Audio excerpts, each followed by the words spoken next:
Parker and Gannon Grimmel, who are both leaders, Ian Parker and Grimmel, and then you have Julian Broderson, who we've seen throw some high-flying moves. So I'm excited to watch these wrestlers tonight. The anklets here in Hilton Coliseum have been laid as we get ready now for the individual introductions. Kyvan, there's your OSU lineup. Yeah, I'm super excited about this. I don't think we'll be seeing Cade Brock tonight. Oklahoma State wrestled earlier at UNI. Dusty Hone got the call, as well as Wyatt Sheets at 157. But I'm super excited for this lineup and to see some of these matches play out. Well, we're just about set here for 125 pounds. There's your Cyclone lineup. Yeah, and I think at 149, I think we'll see Ben Monroe tonight, and I think we'll also see at 184 Tate Batani. But I'm super excited about this matchup right here, right off the bat. One of my marquee matchups right off the bat. Kyson Terrakina, who we've seen earlier for the Cyclones, has really been finding himself, as well as another freshman, and Travis Mastro Giovanni. He had a nice match earlier today. And both of these kids can wrestle, so I'm excited to see which freshman is going to come out on top. Well, Terrakina is in. He's 4-1. Iowa State wrestled a pair of matches today as Terrakina, the Hawaiian, goes up 2-0. But Iowa State wrestled Iowa Central at 1, and then Lindenwood, one of the nation's best Division II teams, at 3 o'clock. Not everybody wrestled in every match or that is going to be wrestling tonight, but a real workout. Hence, and as counterpoint, Oklahoma State went up to Cedar Falls and beat Northern Iowa today 20-12. And I would say it went about like what I thought it would, except for Dakota Gears loss, and we'll get to that when he steps on the mat. Yes. There were some good matches. I got to watch that duel, and there were some good matches. It was a battle until, 197 pounds where the duel was locked up for Oklahoma State. And both of these teams are well coached, and they're good. So it's just going to be exciting wrestling for everyone to watch. Well, both John Smith of Oklahoma State and Kevin for Iowa State have been National Coaches of the Year. Yeah, yep. They both have extremely high accolades. And so it's been very impressive. And John Smith, his 30th year at Oklahoma State. Yeah, and what I'm seeing right now is Terrakina is doing a real good job developing just a solid ride, right? He just got a minute and 15 seconds of riding time off of his takedown. And what I've seen from Mastro Giovanni just in the short time I've been able to watch him is that he does a good job riding on top as well. And he also has the ability to turn. So that riding time, that minute 15 seconds, is something that you fans at home want to keep an eye on, because at the end of regulation, whichever person, or if a person has a minute plus of riding time, that is an extra point. So that's something you want to keep an eye on for the fans at home. Well, Kyson comes from a very strong wrestling family, and you see a lot of these in various states that are legendary. The Gibbons brothers, the four of them, won 10 state titles. But Kyson's dad, two-timer, 83, 84 in Hawaii. His uncle Ben, 84, 85, 86. His brother Shaden, 08, 10, and 11. Blason, his brother, 15 and 16. Another brother, Zarin, in 17 and 18. And then Kyson ran the table all 4 years. Really an incredible legacy from one family. Yeah, it's amazing. It's amazing. He comes from great stock. His brother was a Division I athlete at Iowa State University as well. His other brother, Zarin, is at Wartburg University for the Division III powerhouse. And so he comes from good stock, and he's finding his way right now at the Division I level for Iowa State University. Did a really good job right there chopping off the bat, and he's looking for a mat return. Did a really good job of sealing off the hips right there and collecting those hips, and then turning his opponent sideways, as you see on that mat return, to seal those hips to the mat. And when you do that, that gives you probably an extra 5 to 10 seconds to keep that person down, because they have to build back up from the flatness of their stomach to back to the base before they can really start working to get away and escape, as you see that riding time creeping towards 2 minutes. Well, Kevin Dressler and his staff at Iowa State have found a good one Yes. in Kyson Terrakina. Yeah. And I think he was right. I think some of the national publications didn't give as much credit to the freshmen that were part of this class as some other schools got, and yet out of the gate in tough competition, they have proven themselves. Yeah, and I think that's the thing is when you get to college, right, it doesn't really matter anymore about what the publication said, the rankings. I think this class of kids that have come into this Iowa State program, and I think have basically taken that as like a slight, and they're using it to their advantage. And then you have the Oklahoma State program. They had an amazing recruiting class. They had 2 of the top guys at certain weights with Platz and Ferrari, and even Mastro Giovanni that have come in and have made their name in the lineup for Oklahoma State as they're rocking those historic orange singlets.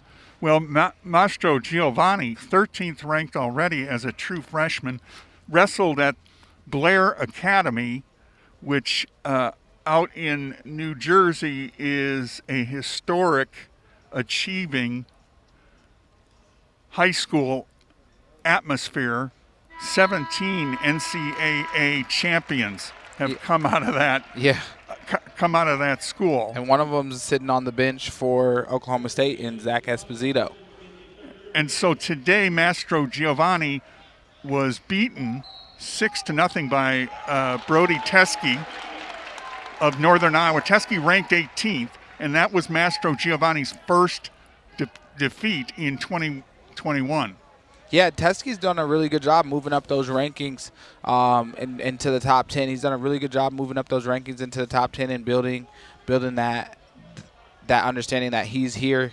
You know, he started off at Penn State and made a decision to transfer closer back home to Northern Iowa, and he's building himself. But what we just saw right there from Terrakina, he got that escape really quick, and so he got that escape. Now he has that riding time point all but locked up, which is huge. And I think what you're seeing from him is he does a really good job of keeping his head in the fight. His head is his first line of defense. His butt is back, his legs are back. So before someone can score on him, they got to get past his head, and he keeps a really, really low stance. Giovanni looking for an underhook with his left hand, reaches, nothing there. But even for, this is a 3-2 match, there hasn't been a lack of action. No, and Terrakina, this is his second match of the day. At 1 o'clock, he wrestled an Iowa Central opponent and pinned him in 4:15. Yep, you got to be careful right here. Yep, that's what I thought was going to happen. So right there, Mastro Giovanni got the underhook, moved forward with it, got a push out. There's 34 seconds left. And there was a stall call. Not a push out, but there's a stall call. So now there's an opportunity for him to get a stall call to tie it up. But again, like we talked about earlier, that riding time point could come into effect. Well, it looms big here. Shot right there by Mastro Giovanni, and he gets the takedown. Nice straight double, got to the ankles. Now this is where riding comes in big. So the riding time's locked up. It's 4-3 on the scoreboard. If Mastro Giovanni rides out this last 9 seconds, it will be 4-4 for the riding time point, and they will go into overtime. Whoa. Right there's a caution on Mastro Giovanni. Well, that's too bad because I thought Terrakina might get one there. But I think Terrakina just saw what Giovanni's going to do is go ankle. But he's up to his feet. Short time left. Nice mat return by Mastro Giovanni. He's going to keep him down. That was a well thought out sequence by Mastro Giovanni, just making sure he kept him down. Now they're going into sudden victory. Any point will win. Mastro Giovanni, 3-time state champion in New Jersey. Attack. Look out. By Terrakina, nothing. He runs around. They're looking like they're going to go out of bounds. Hands touch. That's going to be a – Mastro Giovanni did a really good job right there running around that attack. That was a nice re-attack from him. He gets to the ankle, gets around the waist, gets those hands to touch, and that's a takedown. All right, we're going to be heading to break here. You're watching College Wrestling on Big 12 Now on ESPN+.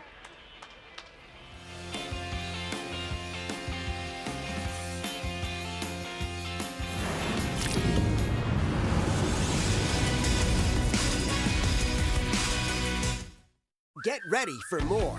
Introducing Hy-Vee Plus. Get a Hy-Vee Plus premium membership for just $99 a year and get fuel savings every time you shop in-store and online. Plus, exclusive deals and offers every month. Plus, you can call our Red Line hotline, day or night, for anything you need. Plus, free online delivery and free express pickup. Plus, a personal online shopper. With Hy-Vee Plus, our plus equals more. Sign up today. These are extraordinary times. But if there's one thing we can count on, it's that cyclones come together in times of need. Uncertain weeks and months lie ahead. But what is certain is that many students will need extra support. Join the Iowa State University Foundation in helping these students by making a gift to the Cyclone Strong Fund at fundisu.com. Because right now, more than ever, the world needs our cyclone spirit. When the pandemic arrived, time stood still. But the innovators at Iowa State didn't. Their drive went into overdrive, developing models that track and forecast the virus, making data more accessible to scientists and doctors worldwide, collaborating to expand testing capacity for faster results, exploring a viral testing platform as portable as your phone. This is what a changing world needs. Innovation in overdrive.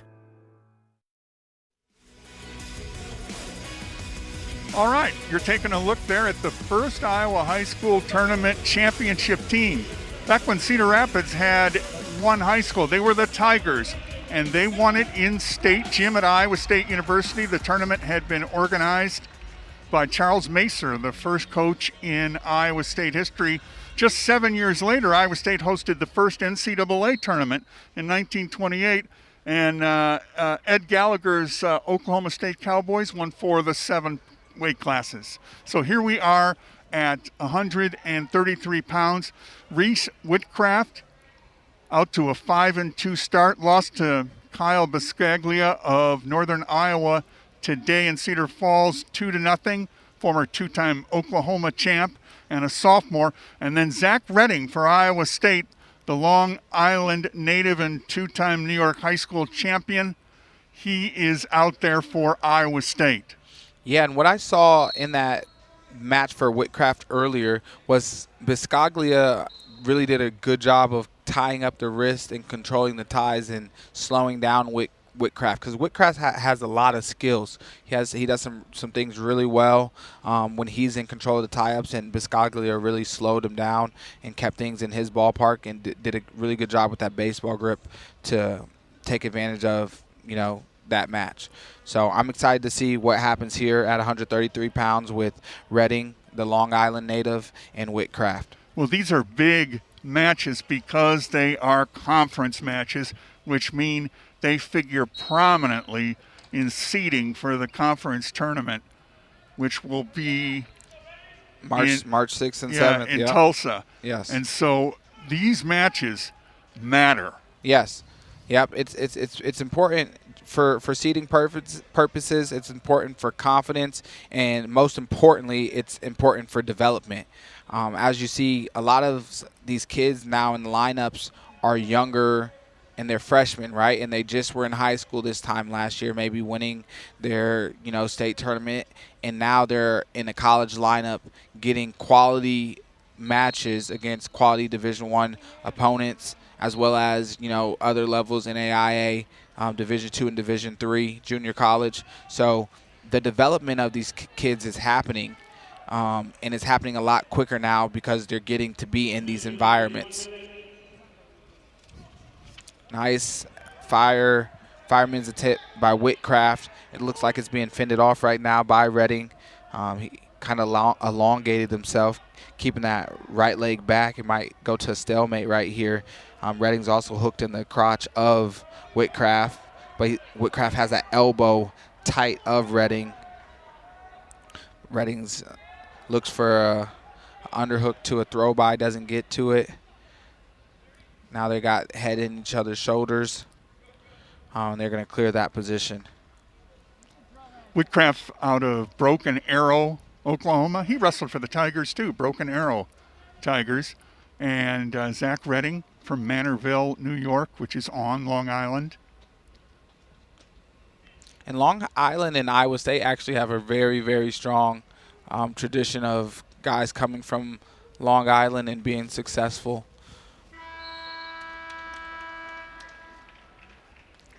So scoreless first period. And Whitcraft chooses down to get this started. You know, we talk about Oklahoma State wrestling at Northern Iowa today. Iowa State wrestling 2 matches today already.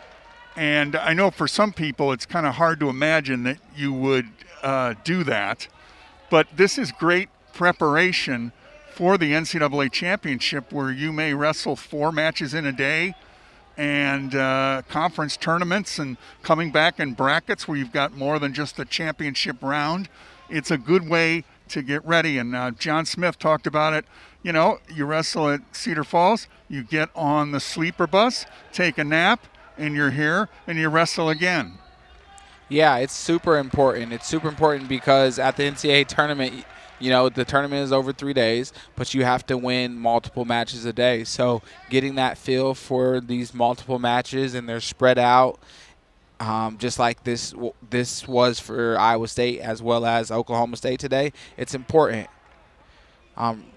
Redding doing a really good job of tight waisting Whitcraft and sealing himself, and really he's done a good job getting to that claw action. Hasn't got any turns from it, but I can tell you from experience that getting ridden is hard. It takes a lot out of you, especially if you're exerting the effort to get away, which it seems that Whitcraft is doing. But Redding's doing a really good job of holding on to him, and he's not just holding on to him just to do it. He's really been looking for some turns from that claw action. And that claw action is when he comes across his body and goes to that shoulder. He also has done a good job with the tight waist as well. As you see, he's flattened out Whitcraft right now. Yeah, some good riding. You know, back in the 60s, Iowa State, Oklahoma State, the Myron Roderick, the coach at OSU, known for taking you down, letting you up, and Harold Nichols at Iowa State, known for on the mat, let's pin him. Yeah, and if you didn't see that at home, Whitcraft just got hit for stalling on bottom. So Redding rode out that whole period. He's going to choose bottom to start the 3rd period. He has 2 minutes of riding time, and that might come into factor again in this close bout. Well, and the matches that a lot of these guys and some guys who aren't wrestling tonight wrestled today, so important in this COVID campaign where you need all the matches you can get because you had nothing in the previous semester.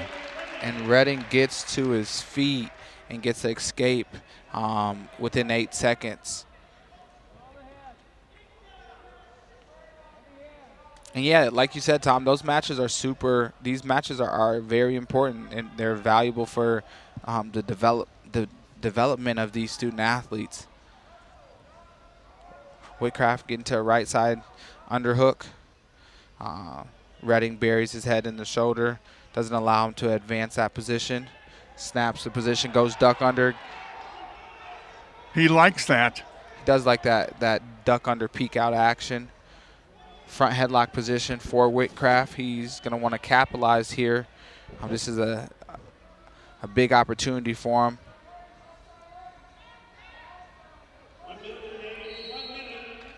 And we get the stalemate.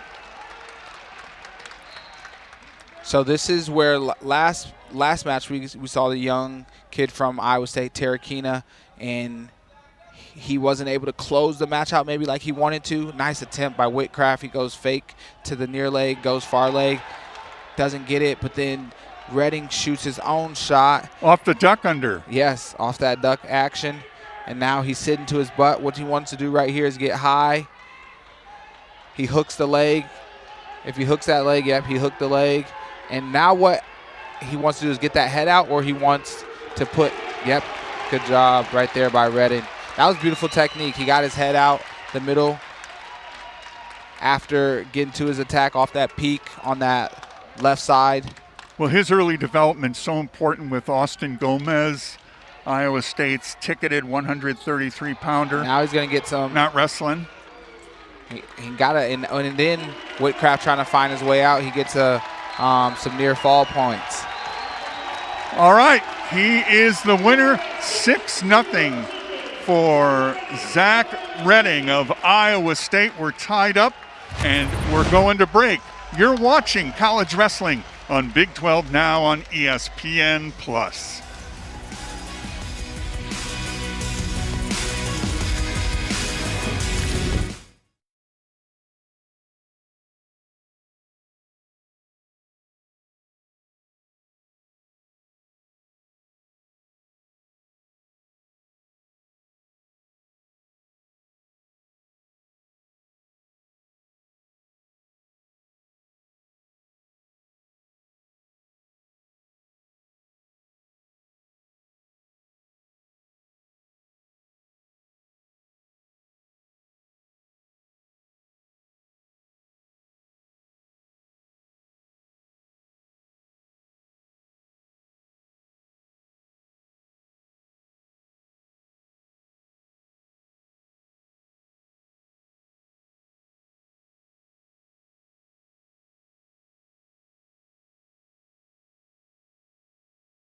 All right, Ian Parker comes out on the mat.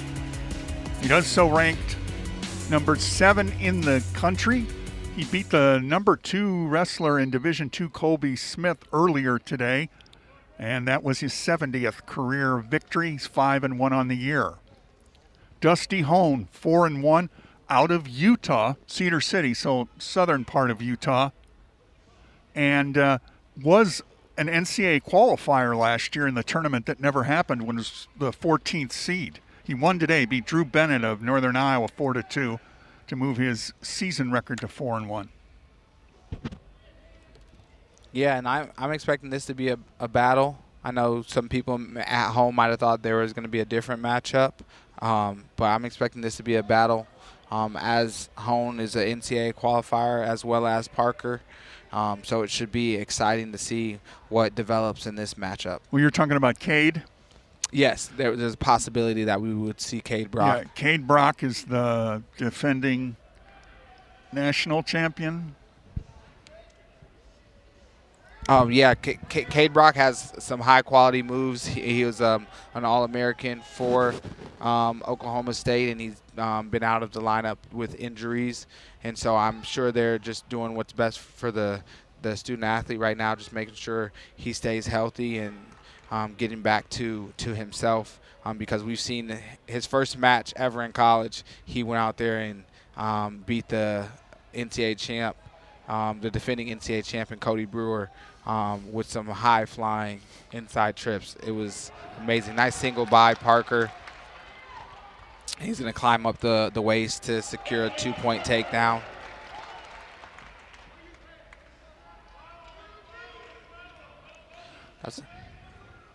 Now, Hone was third in the Big 12 championship a year ago. That was the bracket that Ian Parker won. by beating Don Demas of Oklahoma. Yes, and that matchup was re-wrestled. Nice reversal right there by Dusty Hone. Just a simple switch action. Did a really good job of separating his hips from Parker. Now he's trying to hook that near leg. Parker doing a good job of sliding that leg out. Hone is wrapping tight waist and kind of a spiral ride, looking to sit to his butt. Now Parker looking to put him in danger, grabs his foot and is looking to put him in danger and keep that elevated. Going to get a locked hands call. So this is free opportunity right here for Parker to look for points. So he's going to want to kick, and he starts to kick. And now this might be a stall call as well. Yeah, it's coming. Yeah, so he wants to keep kicking. But, I mean, I think if I'm Hone with the time I think we're going to have a challenge. Yeah, they're bringing the brick out.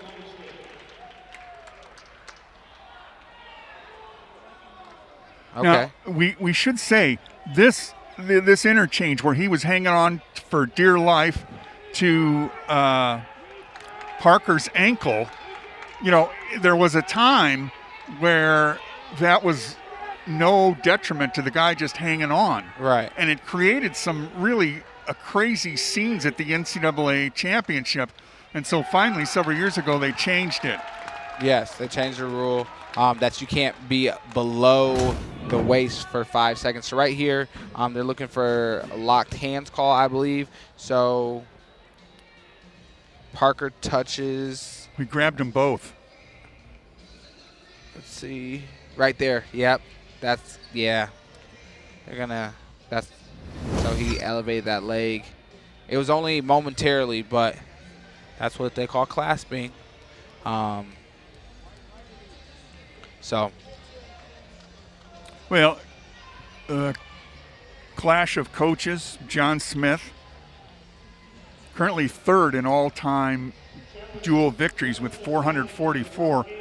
Number 2 is Harold Nichols, Iowa State's legendary coach from 1948 to 1985. And then Dale Thomas of Oregon State, who between 57 and 90 won 616 dual matches. Yikes. Wow. And so what we saw right there, like at the end of the period, Parker defers, or Parker deferred right here. Hone's going to choose down. Right here is the takedown. Goes this head pull to the single, gets up, climbs up the waist. Good job by Parker right there. Hone chooses down to start the second. But Hone, nice, and he goes right back to that head pull to the single. Parker does. Now he's looking to climb up. Just needs that hand to touch, and he's going to get a takedown. That was very good awareness. Right off of Parker's takedown, he goes and gets another, or off the escape, he goes and gets another takedown. Now he comes back to the other side of the body. Nothing comes of it.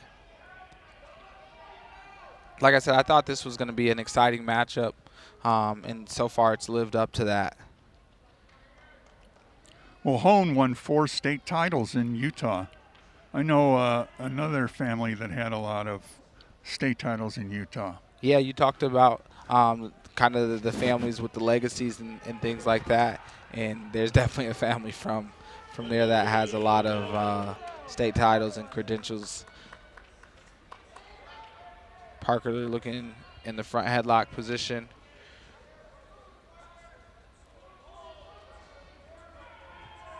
Right here, comes over top of it. Now he's really making Hone carry that weight. Looking to adjust. Well, Parker, an NWCA first-team All-American last year. In 18, 5th in the Big 12, 19, 4th, last year the champion. Parker goes back to the head inside single on that side, opposite side, and gets a takedown. That was a really good job. Looked like he was going to lift him off the ground. Then he kind of set him to his butt and had him off balance to get the takedown. 13 seconds left. You're going to want to ride here if you're Parker. Hone, this point would be crucial. And he looks for a switch again. Parker releases and relieves the pressure. That was really good mat awareness right there from Parker to relieve that pressure. I think he made that adjustment from when he got reversed earlier in the match. Right here, goes to that head inside single, locks those hands, gets to his feet, starts to lift. Parker chooses neutral. As we said at the top of the broadcast, Oklahoma State, the Big 12 defending champion, Iowa State, last year's runner-up. Yeah. Head inside single for Parker. Hone looking to switch again. Parker switches off to the other leg. They're in a little scramble right here. Parker wants to get high, keep his head up high, and look to start turning in, getting that right arm of his. He's going to probably want to hook, but he's trying to put Hone in danger. You see the ref is looking to see if Hone's back is exposed while Parker's looking to work. Parker starts working that right arm over to the waist, and he gets that takedown. Yeah, he looks so comfortable out there like it's a day at the office. Like he knows where to go to respond to any parry by his opponent. Well, I think that's the goal of like the coaches, right? You want to put your guys in all types of situations and positions in the practice room so that when they do arise on the mat that they're comfortable. And so you can tell there's been some repetition in these positions that Parker is thriving in, that he's been in these positions before. Now he has over that minute of riding time. Hone with the escape. Parker shoots, gets in on a double, head right in the center. He's going to get the takedown. Now he's at 6-point lead, gives an escape. He gets one more takedown. And he shoots again, gets in. They're looking for a major decision here Yep. for the team. But he's got to get the takedown. Yeah, Hone holding on. He's going to have to, he wants to put him in danger. And I didn't get it. he isn't going to get it. He's going to get the riding time point. Well, he gets a 12-6 victory. That's his 71st career Cyclone win. And so Ian Parker puts Iowa State right here ahead. That was a nice shot. All right, we're going to break. You're watching college wrestling on Big 12 now on ESPN+.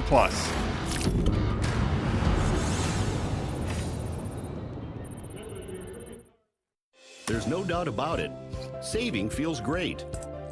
At Mid-American Energy, we love saving too. Saving the environment by supporting tree planting, which improves air quality. Saving money by investing in wind energy, which keeps rates low. And saving you energy by providing tips to help make your home more energy efficient. Which means you can take those savings and put your energy into having fun. Saving definitely feels great. So does being obsessively, relentlessly at your service. What's the most complex industry on Earth? It isn't big data or commodities, not genetics or meteorology or even logistics. It's a business that involves them all. It's farming, and we're proud to work with generations of American farmers in the most complex and rewarding industry on Earth.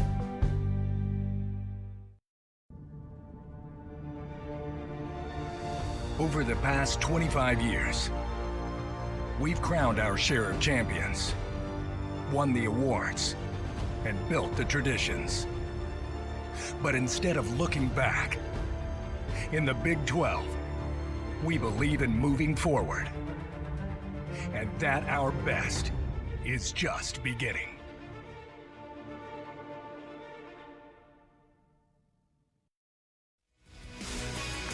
All right, Oklahoma State brings the 4th-ranked wrestler in the country, Boo Llewellyn, senior, Yukon, Oklahoma. Won his match at Northern Iowa today by a 14-8 decision. to move him to 6-0. Nice single right there by Monroe. Ben Monroe, freshman from Ankeny, he's been busy. He's wrestled today too.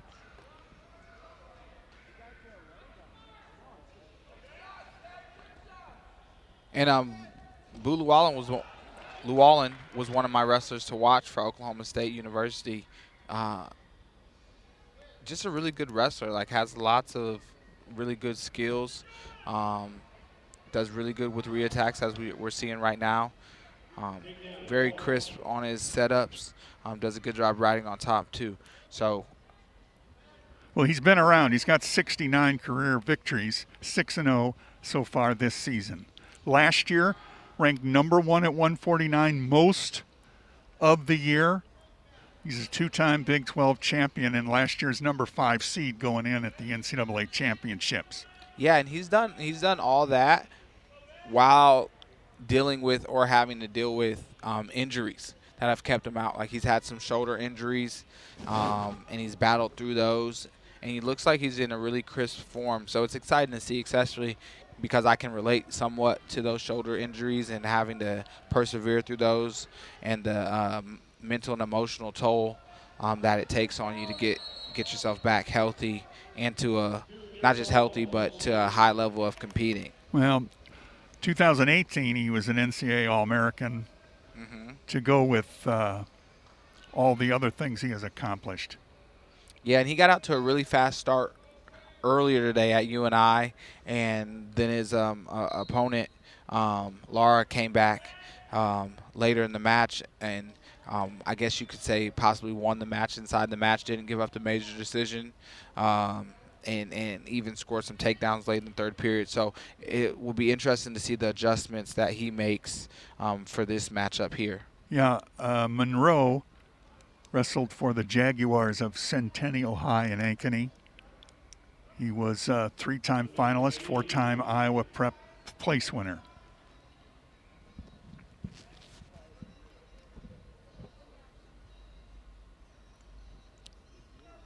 Yeah, and Monroe out here battling, Iowa kid.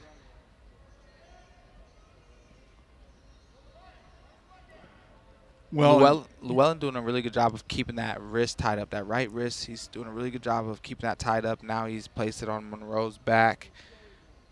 But that wears on you right there. That positioning wears on you, especially he's doing a good job of keeping that right leg of Monroe hooked. Monroe up to his feet temporarily, brought back down by Llewellyn. Well, in the introductions, Ben Monroe was introduced with Jarrett Dagan, which is the first time we've really seen him on the mat. He didn't wrestle, but he was out there being introduced. Iowa State All-American, that we hope that's a sign that he could be coming soon to a wrestling mat near you. Yeah, I think the coaches would love to see that. We've seen a few different faces at 149 for the Iowa State Cyclones this year. Well, Cam Robinson, a true freshman, has shown a lot of potential. Yes, and those are the type of things you want to have. If you're a coach, you want to build a program that has depth. No doubt. It isn't, I don't necessarily think, fully appreciated unless you can be really mindful of what you need for workout partners in the room. Yeah, that's one of the most important things. Iron sharpens iron is the old adage, they say, and so the better your workout partners, the better you can become, because everybody's pushing everybody, or as they say, some people say, high tides raise all boats, right? That's what they say.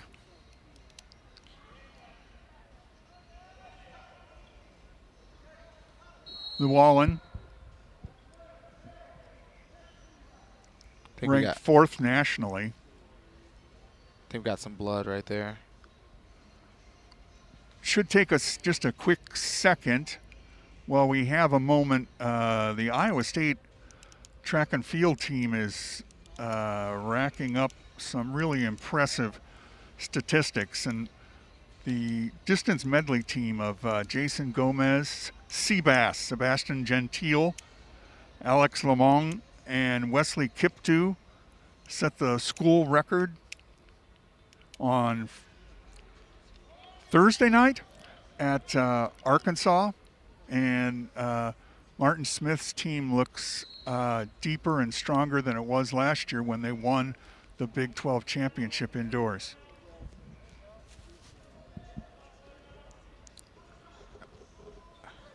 Doing a really good job right now, controlling those hips and that wrist. That's a lot of pressure. He's putting a lot of pressure on it. He goes to a scissors on that leg. Yeah, that's a lot of pressure, and he's looking to move it over and looking for a cradle. Then he switches off to possibly a bow and arrow action. That's a difficult position right there. Monroe doing a really good job of fighting it right now. And keeps himself off his back. That shows some toughness right there from him. What he wants to do right here, Llewellyn keeps catching that wrist off of those essentially like resets. Llewellyn does. Monroe would want to keep those wrists, those elbows in and those wrists out. But Llewellyn, he's a veteran. You know, he's rolling up on 4 minutes of riding time. He's been around the block. Had a lot of great trading partners in that Oklahoma State room that have helped him develop those skills that he's using here today. Many Iowa State greats, and I'm talking about gold medalists, Olympic gold medalists, will tell you about their first year in the wrestling room where they say unabashedly, I don't think I scored a takedown in the room. Yeah. In practice. I don't think, no, I'm serious. It took me till my second year to get a takedown. Wow. I mean, you're talking back Ben Peterson and that group. And Monroe with the single. He's looking to build up. He's fighting in there. Llewellyn sprawled out.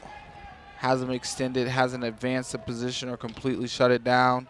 And now he's looking to turn that left hip over to break the lock of Monroe.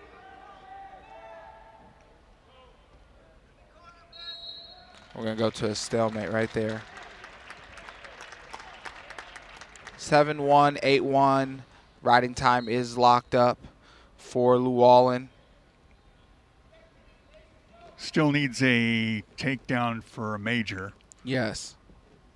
Nice attack right there by Llewellyn. Head inside, knee pull. Gets to the single and builds himself up. Monroe doing a good job of fighting, but Llewellyn uses some angles and a little bit of leverage and gets that takedown. So now he's going to look to probably ride the rest of the period.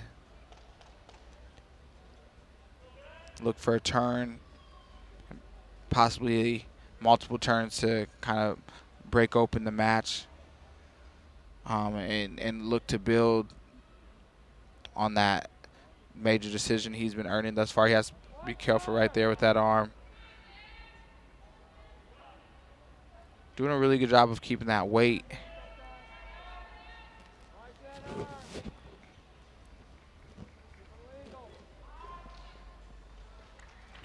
And it's going to close out with a 10-1 major decision. So Boo Llewellyn, the number 4 ranked wrestler in the country, moves to 7-0 this season and puts Oklahoma State into the lead 7-6. All right, we're going to take a break. We're coming back. You're watching College Wrestling, Big 12 Now, ESPN+.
All right, you can see number 5, Oklahoma State, edged ahead of number 11, Iowa State. 7-6 that score as we head to 157 pounds and a matchup between two rated wrestlers. For Oklahoma State, number 12, Wyatt Sheets, has 52 career victories. For the Cowboys of Oklahoma State, and was the Big 12 runner-up last season. The Big 12 champion was number 3 ranked David Carr, who's representing the Cyclones right now on the mat, comes in 24-1 during his young career. He's been in 15 dual meets and won every single match. Yeah, he's done a really good job. Done a really good job of building, and this is a legacy matchup on both ends. Carr obviously coming from his father. Yes.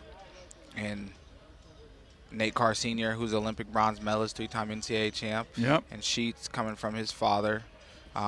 Mike, yep, that was a nice angle right there. Carr gets to front headlock, slides off to the low single. And this is a rematch. They had a tight duel last year. Tight duel matchup in which Carr did win but got injured. And then they saw each other at the Big 12 championships as well.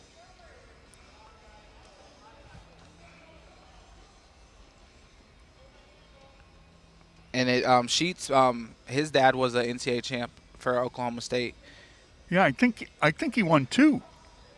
Yes. 2. Yep, 2. Yeah, that's always impressive. Holy mackerel. To win 1 is nothing to be frowned at, but to win 2 is definitely an accomplishment and an achievement. Well, Carr, the world junior champion,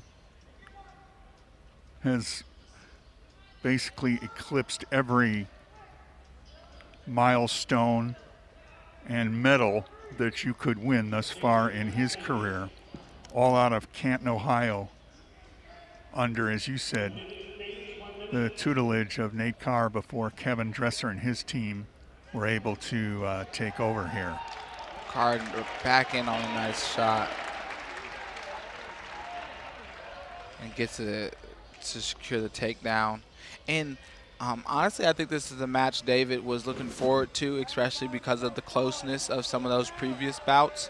I think he wanted to possibly show that he was at a different level and that he had grown and matured through it and possibly widen the gap. So I'm excited to see what he does in this matchup. Personally, well, yeah, you're talking about that Big 12 title match, 6-4 for Carr.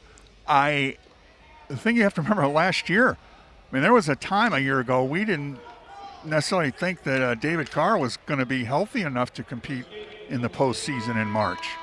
And right there, that was huge right there for Sheets. He gets an escape with 4 seconds left. Right here. Look, fakes one side, snaps and goes the other way. That was a beautiful, beautiful takedown right there by Carr.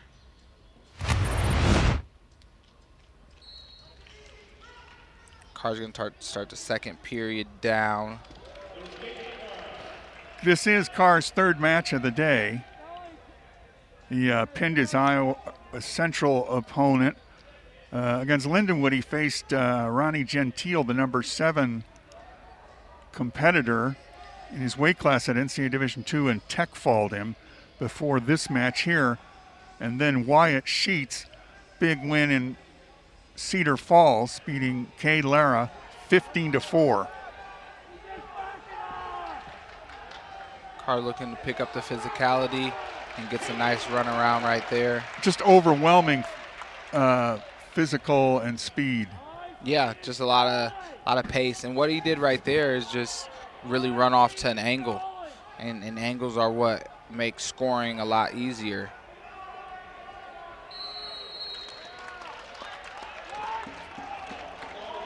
So there's a stall warning on Carr right there.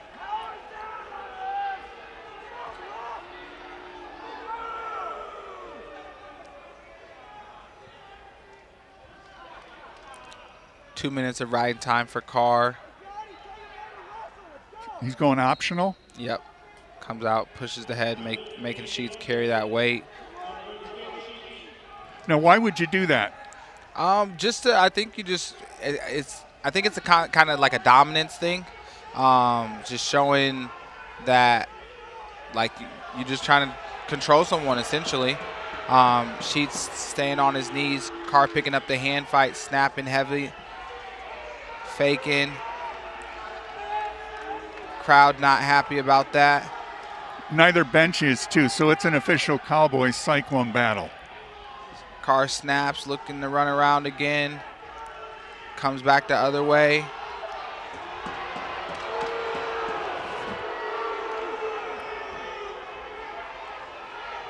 Snap by Sheets, snap by Carr. Carr fakes one way, goes the other way, gets to the ankle. Sheets is hit for stalling right here, but no points are going to come from it. Well, this was a flurry. Right there, that's 3 attacks. That's 4 attacks. That's 5, and he just stayed persistent and consistent, and that is how you score in college, Division I college wrestling. You got 2 quality guys.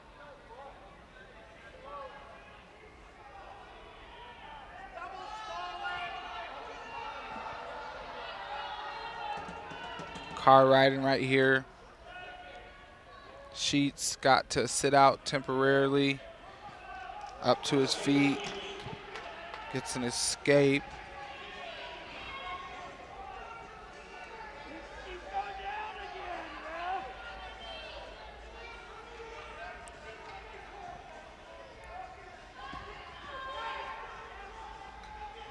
Carr picking up the hand fight. Sheets wrestling on one knee. Comes off the knee. Fake attempt.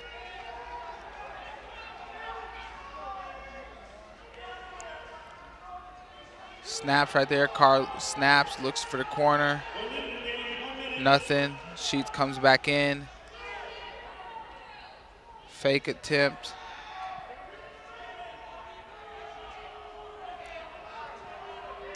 Snap. Sheets off his knee. Fake. I would think they both have to be tired. Yeah, I think they're spending a certain amount of energy. I think some fans might disagree with you. Carr looking to change directions right there. I think one of the things Carr is going to have to do, because if I'm Sheets, I'm wrestling a smart match, right? I'm not getting out of position a ton. Yeah, but time's running out. Right. And so you have to make some adjustments. If your Sheets on how you can get to the legs, how you can get to a control tie and close out the match. Well,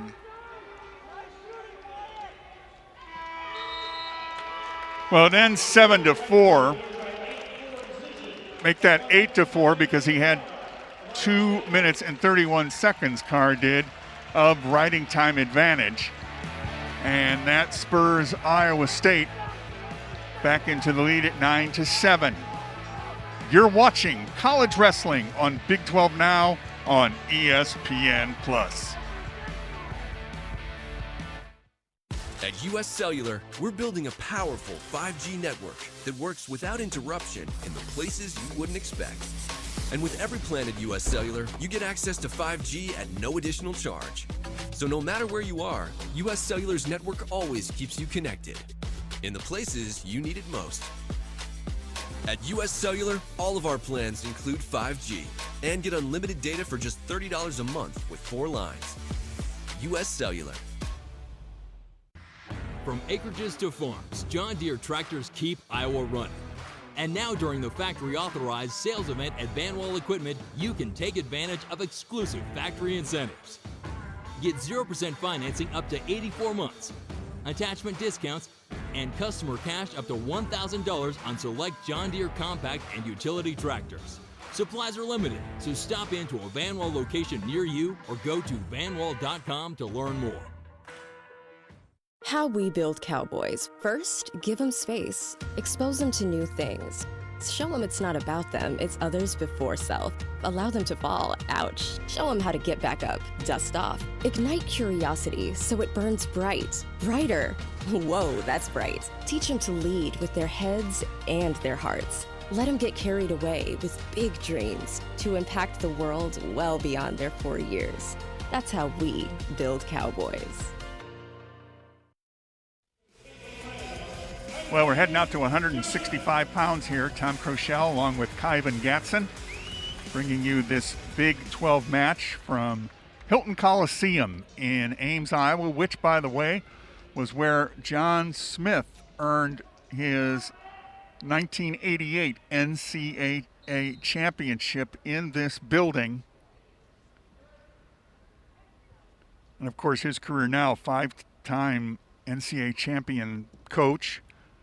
And both of these coaches, John Smith at Oklahoma State and Mark Dresser at Iowa State, have totally rebuilt the programs. They're at different stages, but OSU was in dire straits when John Smith took over that program and built it in his image. Now, he did have the Oklahoma State brand on his side. Nice single by Whitlake right here. Looking to get the finish. Judge attacking the hands. Goes backside trip. Collects both the legs for a nice takedown by Whitlake. Travis Whitlake, 4th in the country, 6-0 this year. Had a major decision win in Cedar Falls this morning. And then Isaac Judge won his match against Lindenwood today. He's 4-2. But Whitlake, who's from Oregon, 28-2 last season, and the Big 12 165-pound champion. Yeah, and he was one of the top recruits coming out.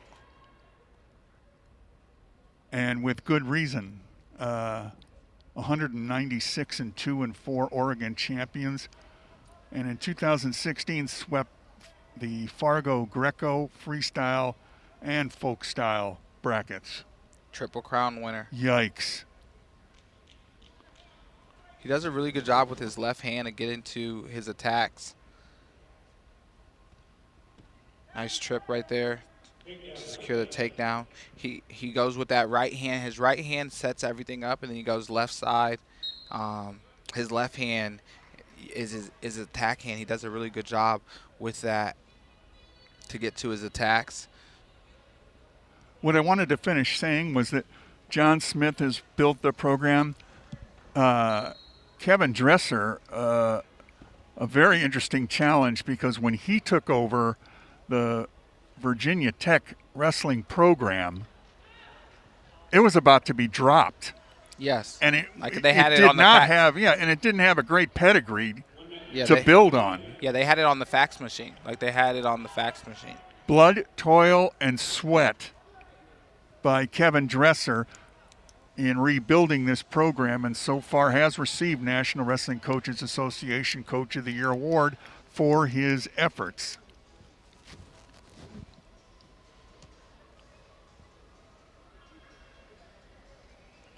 Whitlake doing a really good job keeping that left arm, that left side tied up.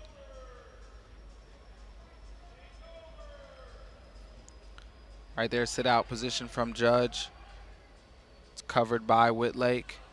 Right here, these last 20 seconds, escape would be huge. Whitlake, nice return to the mat. Gotta be careful right here over on the edge if you're Judge. Can't give up a cheap tilt or cheap points. Yeah, Whitlake beat Pat Schoenfelder of Northern Iowa up in Cedar Falls today, 13-4, so we got a major in that one. Of course, Isaac Judge out of South Tama County, Tama, Iowa. Nice takedown by Whitlake. Gets an escape.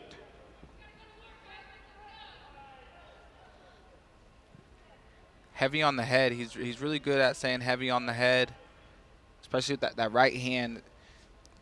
keeps him in his ties, and then he goes to his snaps. Off the snaps, he goes to his fakes. He either goes to that right leg sweep attempt right there from Judge. But Whitlake's doing a good job of staying inside the tie. Whitlake fires off an attack. Nothing there, defended by Judge.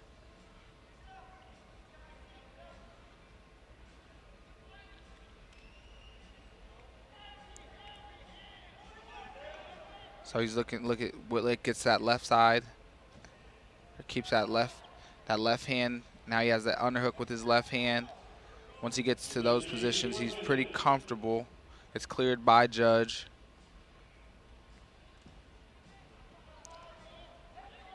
Fought that off initially. Yep. Now it's the underhook position. Judge want to circle right here. Is going to want to circle. Yep. Stalling warning on Judge. Going out of bounds.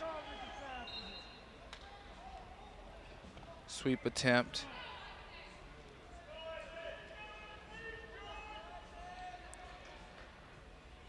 Looking right now for inside control. Judges. That right hand's over top. Looking for a pass by from Judge. Nothing there. Straight double. It's defended. Coming into this match, Judge was kind of on the uptick. He beat Jake Stiles of Oklahoma last weekend, 4-1, and then won his match against Lindenwood today, 4-3, before hitting the mat tonight. He's doing a good job right now moving forward. Judge is going to choose down to start the third.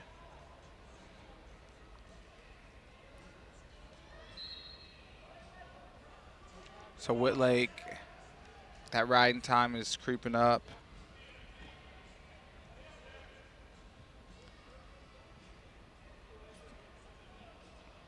Throws in the legs on the right side and throws in the other one on the left side. Judge gonna have to be careful here. He gets flattened out, and he has his wrists tied up by Whitlake. Whitlake's kind of like you, Kyvan. You learned so much from your father about the sport.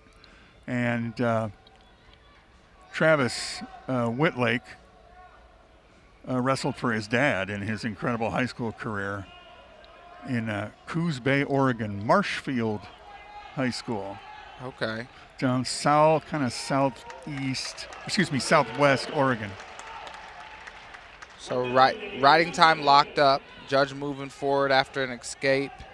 Score is 6-2 essentially. It says 5-2 on the scoreboard, but again, that riding time point for those at home watching. Judge moving forward.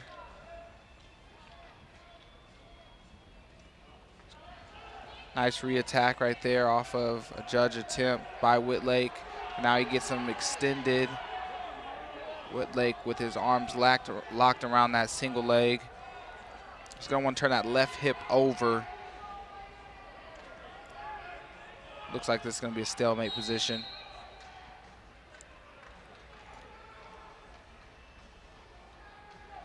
So 20 seconds left in the match. What you want to see right here from Isaac Judge is what's your go-to attack. How can you score? Maybe a feet to back. He's trying to penetrate the head hands of Whitlake, which seems to be very tough.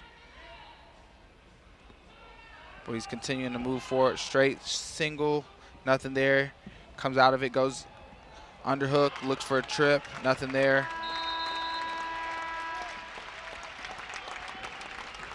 All right, with the riding time, it's 6-2 for fourth-ranked Travis Whitlake of Oklahoma State.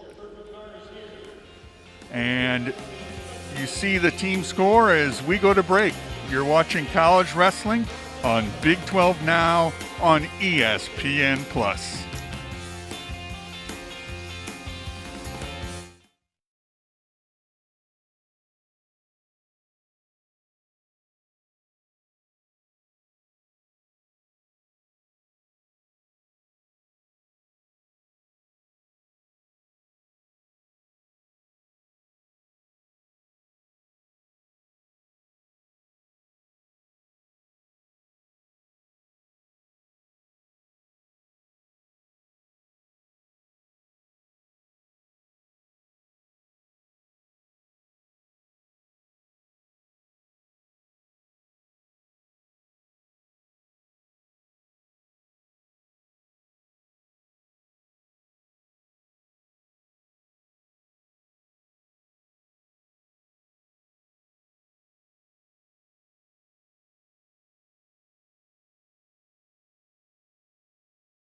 Okay, you see the wrestlers here putting on their anklets to tangle. Little chess here going on, and it looks like now Anthony Montalvo of Oklahoma State, sophomore from Clovis, California, down by Fresno, has taken the mat.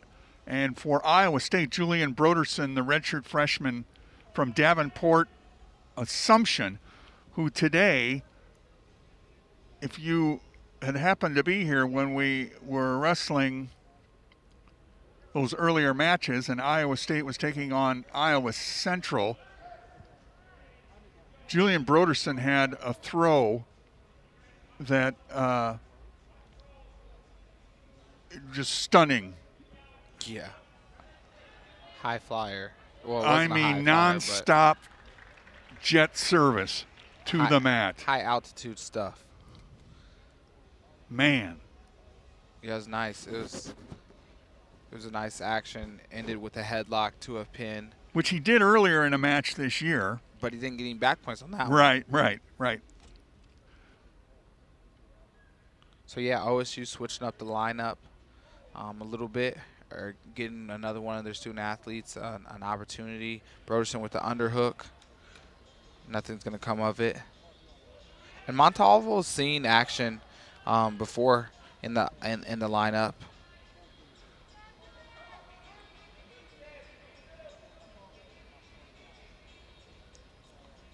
And so I'm excited to see what this looks like.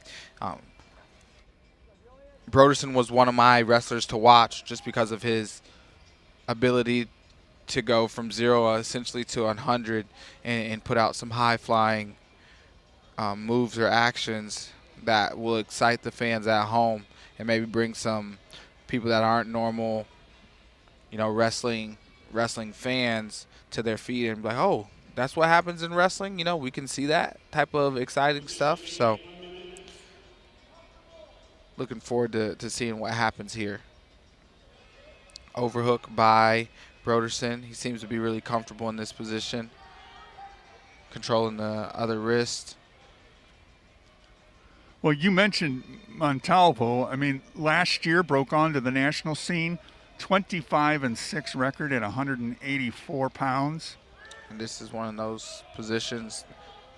Body lock, double underhooks for Montalvo. They're going to go out of bounds. He got third in the Big 12 championship and was the 9th seed heading in. So obviously formidable competition for the redshirt freshman from Iowa State. Yeah, he's been here. He's been in the lineup. I think he's in a battle right now with a high-quality student athlete in Plotz from Oklahoma State, who got the call earlier versus UNI, and won today against Lance Runyon of UNI 8-5. Dustin Plott, who's ranked 17th. But yeah. You're right. This is all, and especially in a season like this, you think, oh, we have too many guys at this weight class. And this guy gets hurt, or that guy gets hurt, or something else happens, and pretty soon you're glad you got everybody. Yeah, it's important to have depth. Any coach can tell you that the depth is really what makes a team as great as it is. Like, it's awesome to have superstars, but you have to have guys sit out position right there from Broderson to get his escape. Montalvo has a underhook still. Broderson okay. Seems, like I said, to be comfortable in this positioning. So they're going to wrestle right here, and it's an action call. Montalvo won 2 California state titles. And what's really impressive about that is, how many classes there are of competition in California? One. Yep. Yeah, California is the real deal. Holy mackerel. You've had, recently there's been a lot of, you had Valencia come out of California. You had Isaiah Martinez, some high-quality guys that have been some of the big names in NCAA wrestling have come out of California. A double over position for both athletes right here. Are we looking at strength to strength? No, this is definitely a It looks like it, but these are like big technical positions. Montalvo seems to be pushing in. If I was him, I would drop down to the legs from these positions, looking for some action right there. But yeah, I figured that call was going to be coming, just because they've been on the edge a few different times. So Broderson has his escape point, but Montalvo is going to get the stall warning on Broderson as they go out of bounds with that action call. They're back in the upper body situations. And one of my keys to victory for Broderson in this match was smart in the upper body and wrestle freely. So he hasn't made any mistakes in these upper body ties, or went, I guess maybe some would say, too big too soon. He's been smart and intelligent in these positions, and right now it's a 1-0 match with him leading. Well, we're going to see if Broderson can ride. And that's something that he had done all of high school. He was very dominant on top, did a really good job of riding people and turning people. And so if he can translate that to college, that would be huge. Looks like we're going to get an escape for Montalvo right here. So now we got a nice 1-1 match.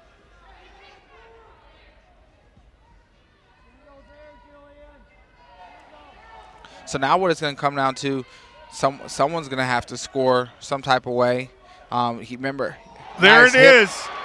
Hip over, but nothing, no points going to be come from it. Then he cartwheels over. That's some action. And that's why I said everything can go in a match with a kid like Broderson. Everything. So he goes hips in, wasn't able to secure the takedown. Then he cartwheels over. They're going to go out of bounds. Well, he actually almost got into some danger himself. Yeah. I think he knew where he was at, just in terms of mat and how much of his body was where. And so they went out of bounds. No points were scored. Looks for a high crotch attempt. Broderson does. Nothing there.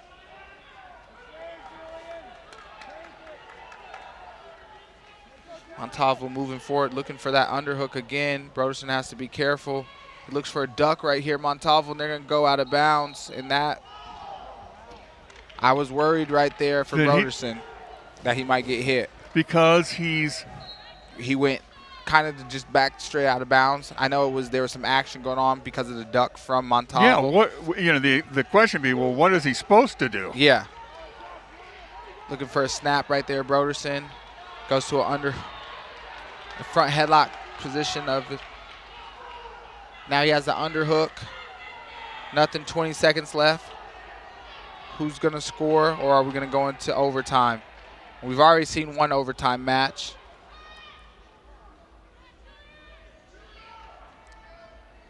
And it's looking like we're going to go into to overtime. Well, he had the one big throw, but like you said, it didn't net him anything. Yep.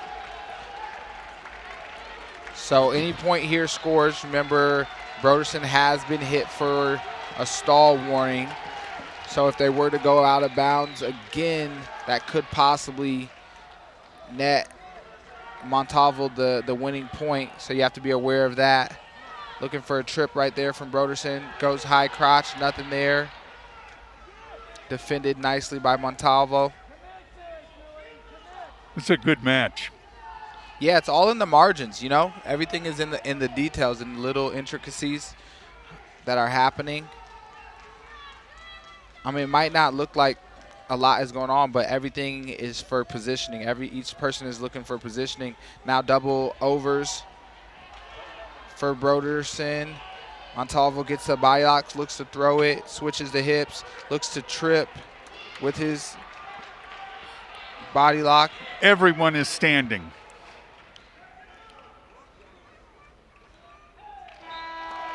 And now we're going to go to the ride-out portion of the overtime. Montalvo chooses down. As you guys can see, it's the advantage time is 0 because it was erased at end of regulation.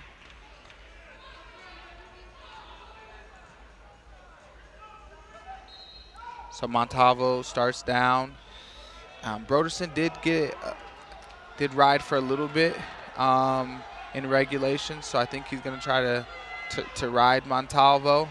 Montalvo with the Granby. They're getting a scramble, front headlock position. Broderson goes for the ankle pick and flattens him out. Right here, this is where focus matters. Montalvo, I think he might have lost focus temporarily after that ankle pick and got flattened out. That was huge. Well, because no escape here now. Broderson, if he gets out, it's advantage. Yes. Iowa State. Right. But understand that even if he gets out, people at home, even if he gets out, the 30 seconds will continue. Yes. That's why we say advantage, Iowa State, because it's not going to wrap it up. So Broderson going to look to escape up to a quad pod position, gets his feet, escape. So now Montalvo has to get a point, whether it's a stall point, whether it's any type of point, he has to score right here. See that? Look out. And over. We're going oh, and he goes big. Woo! Well, Nice. he got some points on that one. And he got a victory out of it too. Julian Broderson, and Iowa State takes it 4-1 in overtime here at 174 pounds. Right here, get to the body lock position, and Broderson the hips in. Bam. That's twice today he's done that. All right. We're going to a break. You're watching college wrestling on Big 12 Now on ESPN+.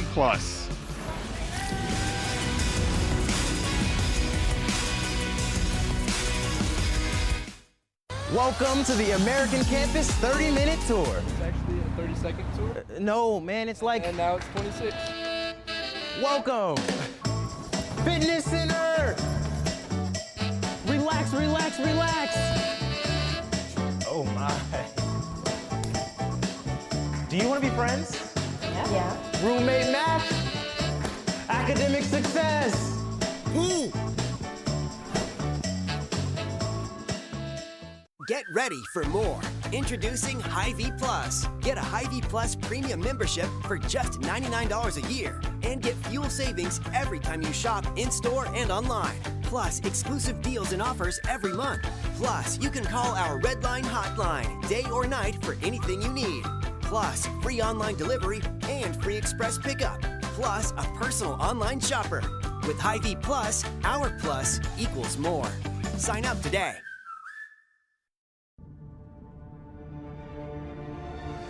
Over the past 25 years, we've crowned our share of champions, won the awards, and built the traditions. But instead of looking back, in the Big 12, we believe in moving forward. And that our best is just beginning.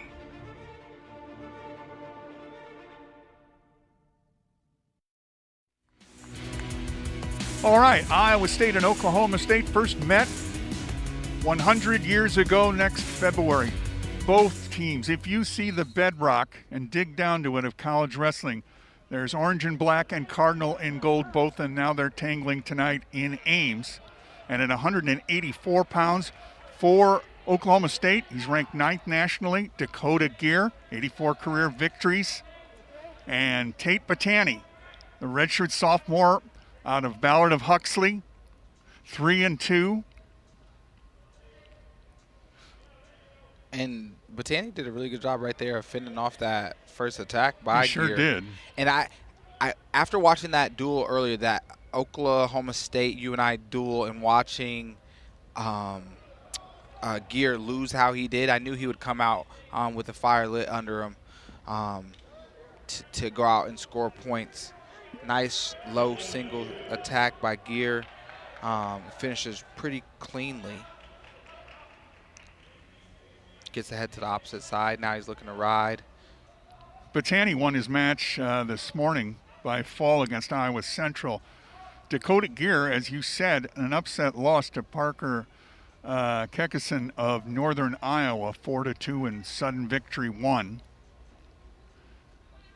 And Gear, obviously very impressive credentials. 7th at the 2019 NCAA Championship. That's All-America honors. He lost to Sam Colbray, who did not take the mat against him tonight, but very well could at the Big 12 Championship. But Gear did a great job wrestling back at the NCAA Championship in 19 to earn that. Really a gutsy performance. Waved off 2 by the official as Tate kept the hand from crossing over and securing. Now he's in a crotch lift position. But Gear did a really good job getting to the leg. Now he gets his leg back. That was nice defense right there by Batani. Really good mat awareness, knowing where he was at. Batani, 2-time state place winner at Ballard. Just a redshirt sophomore, plenty more in his future here. Another attacker. He's gonna have to be. Batani's gonna have to be careful here with the level volume of shooting Gear is doing. He could get hit for potentially stalling, but now he takes a shot of his own and builds up to a body lock. He's gonna release it. Snap. Circles back in. Takes his own shot. Gear looks to slide off to the side from a front headlock position. When he's doing that, Batani goes to the single, and then Gear jumps over. Batani's gonna have to be careful here. He's looking to hook that. Short time left. Batani's gonna want to keep that leg. That was really a good sequence right there. 2-1. Gear last year, 30-7. Placed third again in the Big 12 Championship and was the 14th seed at the NCAA meet, heading into last year's meet that didn't happen. Yeah, that was a nice sequence, and no one scored. Now we're going to start the second period. Gear starts out on bottom. And Batani hit with a stall warning.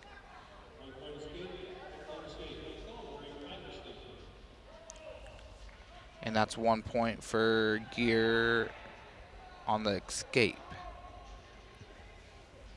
Batani tried that ankle pick. Goes back to a sweep single. Nice fake by Gear. He looks to run around, and he gets it. And right there, what that was a fake by Gear that got Batani to bite, and Batani hit his knees, and right when he was hitting his knees, Gear was already running to the corner. Well, the mark of experience, someone like Gear, who started his collegiate career at Edinburgh. He was the EWL champ out there and had 2 wins in the NCAA tournament. My gosh, that's 2017. So here he is now. Yep. In 2021, right? Yes. And Batani got to the sweep single very, very nicely. Now he's looking to get to the corner. Gear showing some good experience. He needs to turn that right hip over to defend the position all the way, but we're going to go stalemate. As you see in the top right corner of your screen, the team score through 7 matches is Iowa State 12, Oklahoma State 10. Nice low single action right there from Gear. He's going to look to pop that head out. Batani has to be careful right here while Gear looks to hook that leg, and he's going to try to put him in danger. The danger position is when your back is close. The ref starts counting, and he'll count 1, 2, and if in 2 on 3 you're still in danger, the ref will call a takedown. So he's going to have to be careful right here. He's looking to put him in danger, and he's going to hold him off. Well, he gets a round of applause and enthusiasm from the Iowa State bench. Right here, look at fake, runs the corner, run, and gets to that angle. That was a good job right there by Gear on that reattack, or on on his attack from his fake. And both teams tonight don't necessarily field in each weight class the individuals that will represent their schools at the Big 12 championship. And, you know, we talked about Cade Baraka's not here for Oklahoma State. Right. Obviously, Sam Colbray would be in this match at 184, quite likely. Yes. But they are not here. Right. And in the campaign of COVID, all you can deal with is the here and now. And the guys out on the mat tonight for Iowa State, we told you about the history, and there it is. Oklahoma State has dominated of late. 100 years after the two first met at State Gym. And Gear's been known to be a solid rider. But Batani chose down. Gear trying to get that extra point for riding time as he's creeping up on a minute. As you can see on your screen, it's about to.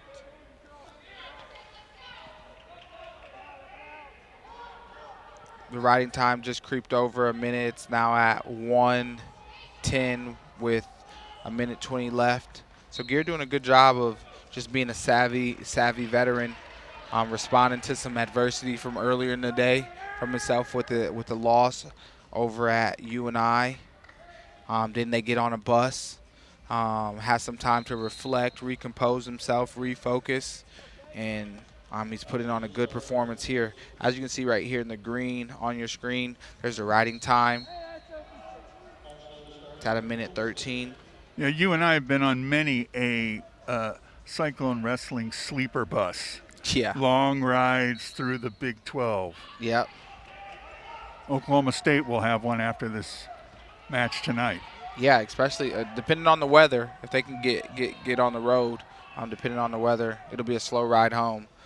But we've had those too. Yes.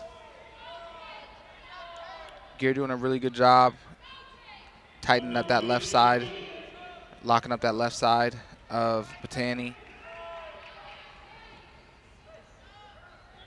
Collecting a wrist every now and then and slowing down that progress from getting to his feet.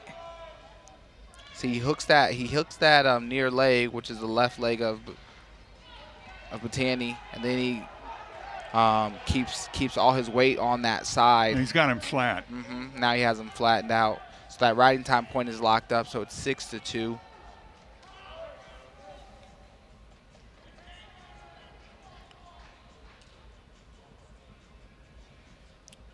And I think that's a veteran, right? That's an NCAA All-American right there. Now he's looking for a turn.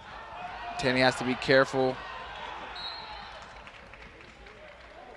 So this, his true freshman season was 16-17. Then he had 18, 19, 20. Here we are in 21. He doesn't get charged a year of eligibility during COVID, I don't think. Could he be back for another one? Yes. And there's the horn. And the number 9 ranked wrestler in the country wins a 6-2 decision over Tate Batani. We're going to break. You're watching college wrestling on Big 12 Now on ESPN+.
All right, here we go.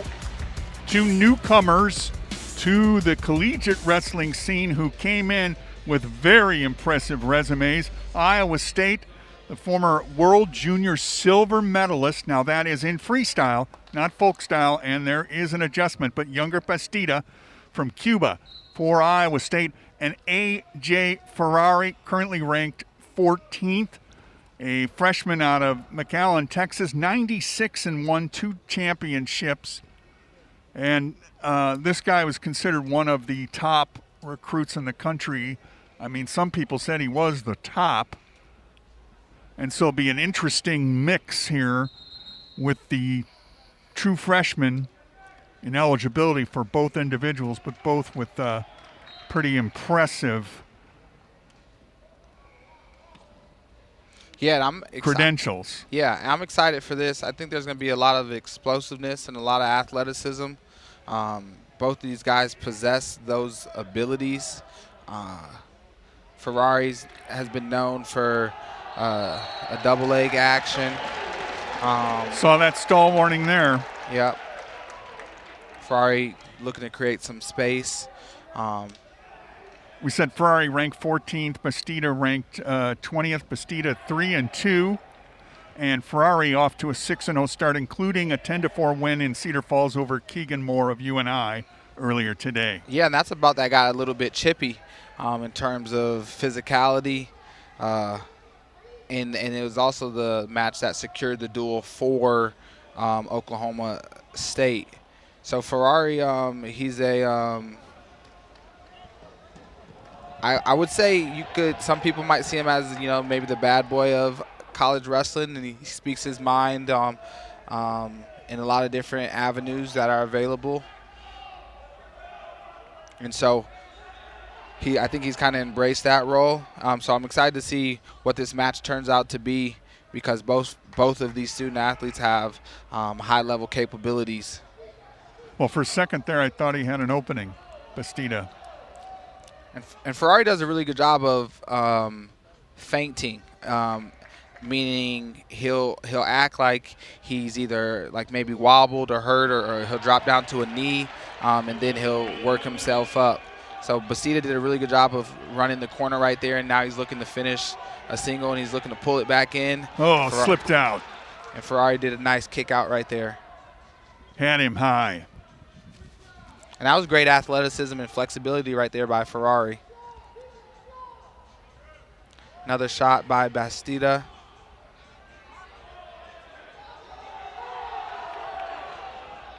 Double attempt by Ferrari. They're looking like they're going to go out of bounds. There's an action call.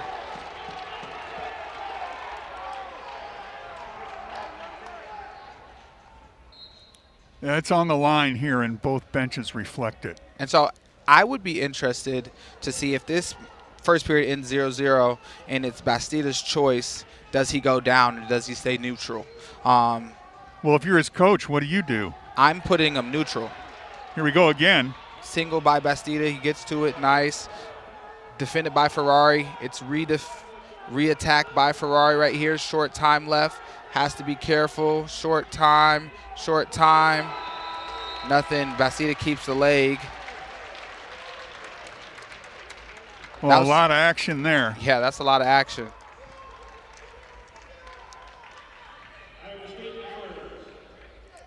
Bastida defers. Ferrari's going to choose down. Such an adjustment from freestyle to folk style. If you've never really been exposed to folk style, which growing up in Cuba, you would not have been.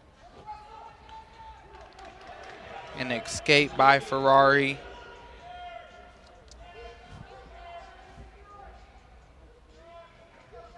So again, just like we saw in that 174-pound match, a lot of this is going to be won in the margins, in the little nuances in the details for you viewers at home. Even though there's not a lot of points on the board right now, everybody is looking to develop their stuff, get their space.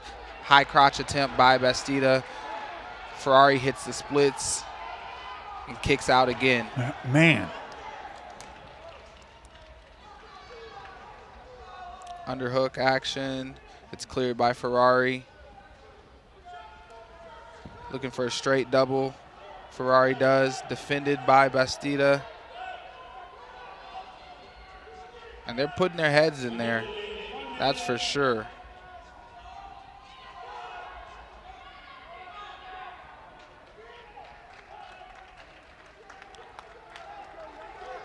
So Ferrari, sometimes he acts like, oh, like I don't want to be here, or he'll turn away and then he'll fire off a quick shot. And he did a really good job earlier today in his UNI duel of scoring at the end of periods. And that's what ultimately won him the match. He attacked right there from the knees in that matchup. And well, so, in his previous 5 matches before today, 2 majors and 3 tech falls. yeah, and he overwhelms people with takedowns. Well, he really hasn't overwhelmed Bastida with takedowns. Yeah. Or, I mean, viable chances. Bastida's had the better of it so far. And they're both in there battling, competing. Short time, nothing. That was really good wrestling by both guys right there. Again, like I said, Ferrari likes to score late in periods, holds positions pretty well throughout the match, and then late in the period looks to turn it on and can score. So now it's the 3rd period. I thought they were talking about having him start up. Yeah, I think they're gonna go neutral. They don't, you know, this is an opportunity for them to beat Oklahoma State. And as we saw earlier from that graphic, Oklahoma State has won the last 13 duels. And so you have an opportunity right here where your athlete's best position is neutral. From what they probably can tell, their athlete's best position is neutral. And so you give your athlete the opportunity to win the match on his feet. A takedown puts him ahead 2-1. A stalling call ties up the match at 1-1. So, yeah, if I'm coaching, I feel confident that my athlete, a junior world silver medalist, can go get a takedown. But you also have to understand that Ferrari also has his own freestyle age level accolades of his own. You know, he was a cadet world bronze medalist. That's a very valid point. So these are both quality competitors, and they've been competing and they've been winners and done it at their age group level. So this is just another battle and one that I think we'll continue to see.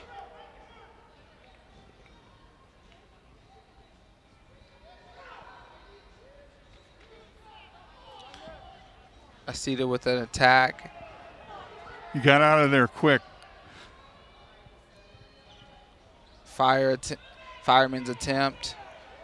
Ferrari looks to come forward.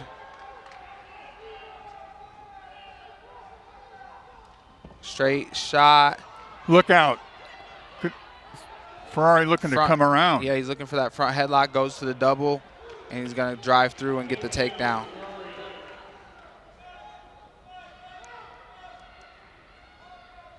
That was kind of set up by that attack by Bastida. Yep, and you see Ferrari he's keeping that wrist. Now up to his feet, Bastida. He's trying to stay in bounds. Now Ferrari pulls that leg in, and they get out of bounds.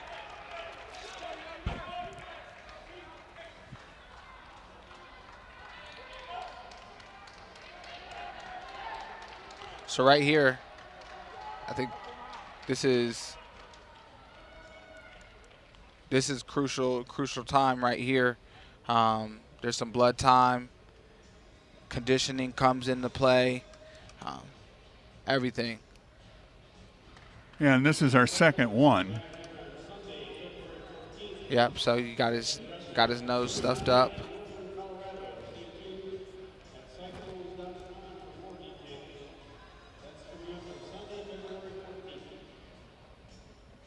So these are crucial moments, right? These are where the matches are won right now.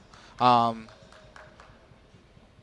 then going into that heavyweight, right, you're going to have one of the wrestlers are watching, Gannon Grimmel, who's ranked top 10 in the country at his weight class.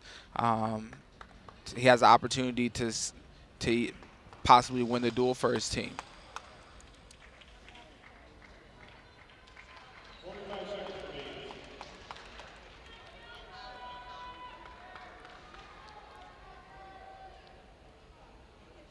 As we get set here.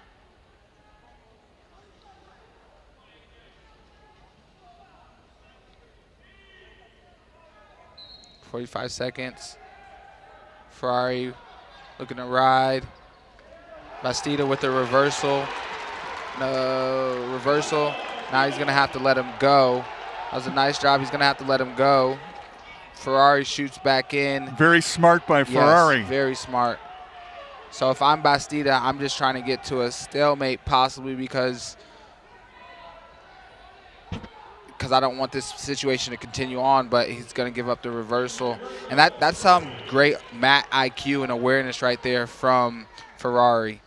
No question about it. That was great. Great mat IQ right there from Ferrari. Well, a good match between two individuals who have a very bright collegiate future.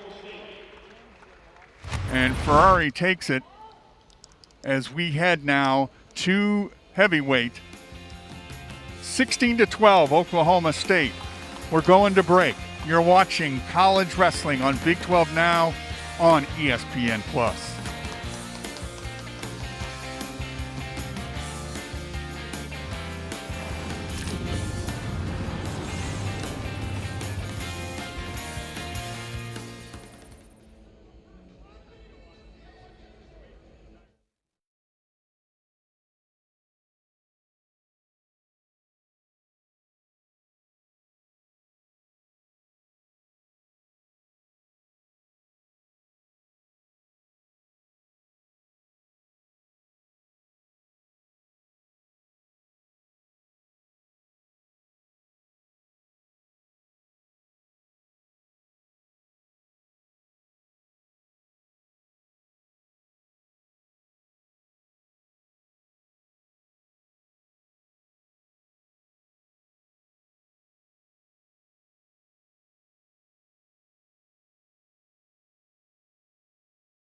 In terms of the team score. Now, Iowa State, Gannon Gremmel, ranked 9th out of Dubuque.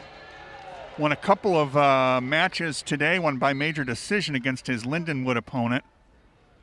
And he comes in 6-0. And then Austin Harris now for Oklahoma State, another Oregonian for the Cowboys. He lost to Carter Isley of Northern Iowa today in Cedar Falls by an 8-2 margin. We saw Gremmel beat Isley last year. What do you think? I think Gremmel knows what's at stake here, right? And we haven't seen Gremmel, I guess, get a lot of tech falls. So I think his avenue to winning this match and winning the dual meet for his team is either by fall or possibly by major decision. And that's going to mean he's going to have to get off to an early start with his attack rate, or get to his upper body control ties and see if he can get some feet to back stuff going. Nice toe stomp single right there, and he looked like he cleared the leg for a second, but Harris with his length jumped over and he didn't. So Gremmel trying to get his leg out.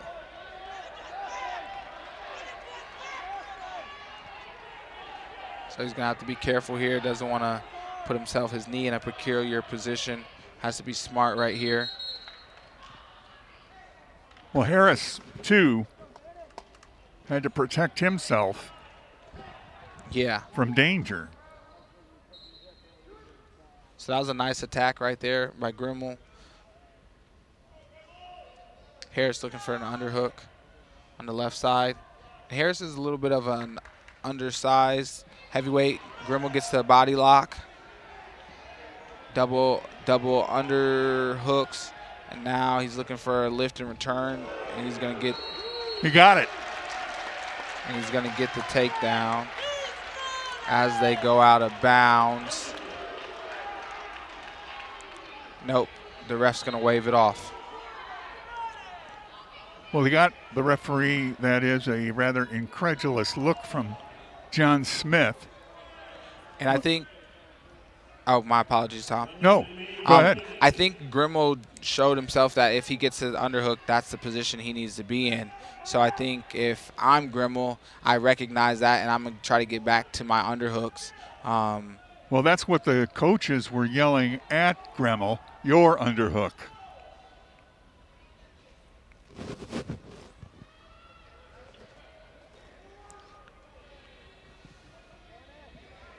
And so these are, like I said, Grimmel's one of my wrestlers to watch.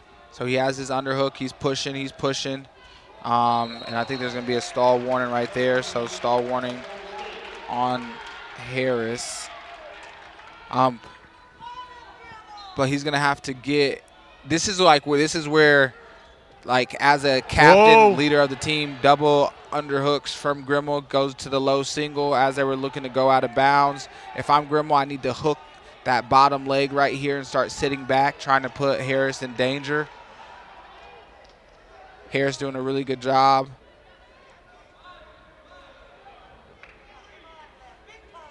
And they're going to go to a stalemate. Or the period's going to end.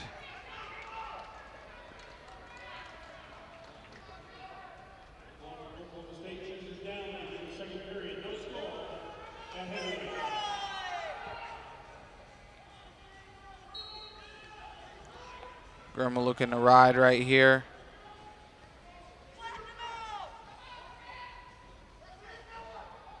Just keeping that weight forward, doing a really good job keeping that weight forward. Well, Grimmel's decision last weekend against John Heidelsman of Oklahoma, 5-4 in tiebreaker 1, sealed the victory for Iowa State over the Sooners. And here he is again. But it's probably a taller order. Yeah, I mean, duel on the line. It's coming down to the big guys. And like if you're that guy, right? You want that opportunity. You want the opportunity for the duel. If it is coming down to someone, you're like, hey, I want it in my hands.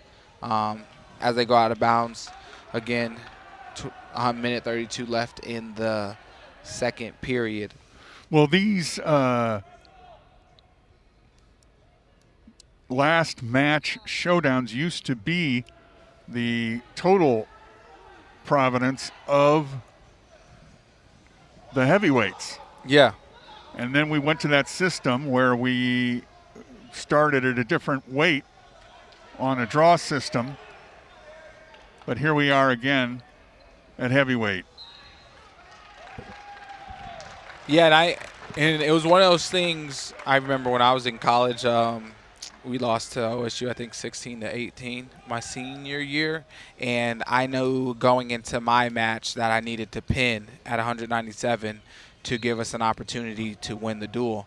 And so I went out there. I was able to secure the pin, and then it came down to heavyweight, and we lost 4-3 at heavyweight in Hilton. And so that was heartbreaking for me personally as a team captain and a leader of the program. And so if you're in that situation again, right, like you nitpick through how many different ways you could have won the duel, right? And I think one of the things that the coaches will both go home is go home and do and look at, if you're on the winning or the losing team, is see ways to improve upon the performance. I think if you're Iowa State, you're thinking if we got that 125-pound match, then, you know, we win the duel. And then if you're Oklahoma State, you're thinking, if we get that 174-pound overtime match, we win the duel, right? And so those were the 2 overtime matches that went one way for both teams, but they're going to look at it and say, hey, this is how we can win the duel. This is how we can grow ourselves and develop ourselves.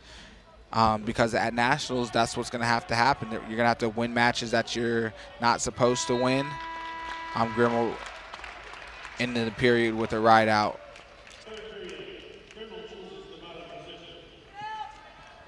For your team to, get a team trophy. Top 4. Yep, and the thing is, you got those obviously those quality programs in the Big Ten, and then you got the ACC, who is growing, and they're getting a lot better in terms of wrestling. Grimmel gets a double underhook and looking to push again, and Harris looks to go like wizard kick.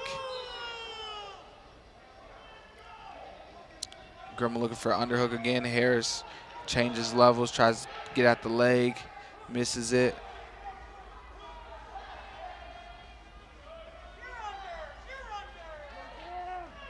Sweep single attempt by Harris. Grimmel takes his legs back. He's going to run around. They're telling him to cut him, yeah. Harris back up to his feet. Escape. So riding time is all but locked up.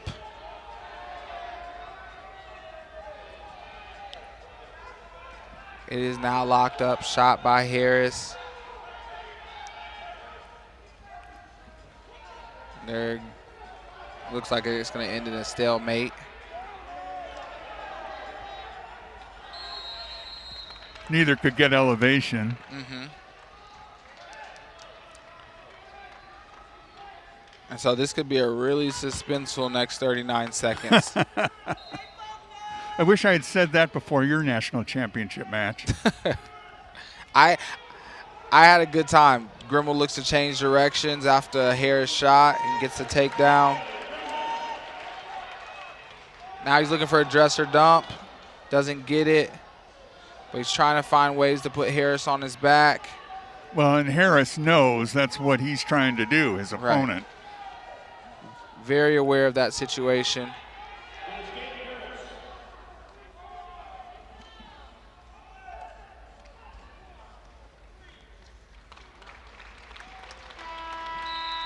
And so Gannon Grimmel, 6-2, the winner there. And so Oklahoma State wins it 16-15. And I would have to say, Kyvan, a year ago it was 23-9. It was not a memorable meet for Iowa State. But tonight, evidence of how far Iowa State and Kevin Dresser, you see him there walking off, have come in closing that gap.